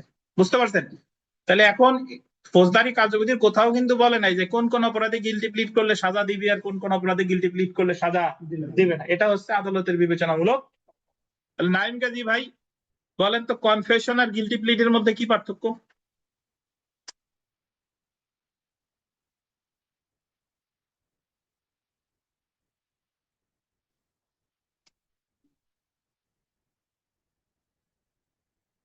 মিলন, কনফেশন আর গিলটি প্লিডের মধ্যে কি পার্থক্য? আর কনফেশন তদন্তের সময়। আকিনুর বলেন কোনটার ভিত্তিতে সাজা দেওয়া হবে সাথে সাথে? পারবে, বাধ্যতামূলক। আর কনফেশনে? ধন্যবাদ। তাহলে আমরা ম্যাজিস্ট্রেট আদালত এবং দায়রা আদালতের বিচার পদ্ধতি কি কি পড়লাম এখন পর্যন্ত যদি দেখি, ম্যাজিস্ট্রেট আদালত বলছে 241 থেকে 250, দায়রা আদালত 265 ক থেকে 265 ছ, ম্যাজিস্ট্রেট আদালত 20 অধ্যায়, দায়রা আদালত 23 অধ্যায়। তারপরে ম্যাজিস্ট্রেট আদালত 241 থেকে 250 অনুসরণ করবে, দায়রা আদালতে বলতেছে যে পিপি রাষ্ট্রপক্ষের মামলা পরিচালনা করবে 265 ক। সবার আগে বক্তব্য শুরু করবে পিপি 265 খ। অব্যাহতি যদি দেয়, অব্যাহতির ক্ষেত্রে ম্যাজিস্ট্রেট আদালত অব্যাহতি দিচ্ছে 241 এ, এবং এই ক্ষেত্রে উভয় পক্ষের বক্তব্য শুনবে, মামলা নথিপত্র দেখবে, তবে আসামি নতুন কোনো কাগজ দিলে বিবেচনায় দিবে না। সেম কাজটা দায়রা আদালত করতেছে 265 কত 3। যদি অব্যাহতি দেখ বা না দেখ সংক্ষুব্ধ পক্ষের প্রতিকার কি রিভিশন। আর অব্যাহতি যদি দিয়ে না দেয় তাহলে চার্জ গঠন হবে ম্যাজিস্ট্রেট আদালত 242 আর দায়রা আদালত কত 265 গ। আর চার্জ গঠনের সময় যদি দোষ স্বীকার করে এটার বলে গিলটি প্লিড। ম্যাজিস্ট্রেট আদালত গিলটি প্লিডের ভিত্তিতে দণ্ড দিতেও পারে নাও পারে 243। আর সেম কাজটা দায়রা আদালত করে 265 কত। তো আজকে এই পর্যন্তই। আগামীকাল আসেন, আগামীকাল আমরা পরীক্ষা অনুষ্ঠিত হবে এবং এটা আমরা বিস্তারিত পড়বো। আগামীকালের ধারা জি চার্জ থেকে পড়ে আসবেন জি, শুধু চার্জ না, চার্জের 40 মার্কেরই পরীক্ষা নেবো। চার্জের সাথে আর যুক্ত হবে ওই যে 179 থেকে 177 থেকে 189, 177 থেকে 189। তাহলে আগামীকালের ক্লাস টেস্ট 40 মার্কের 177 থেকে 189 প্লাস 221 থেকে 240। বুঝেন নাই?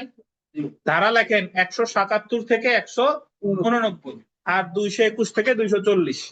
এই হলো আগামীকাল পরীক্ষার সিলেবাস।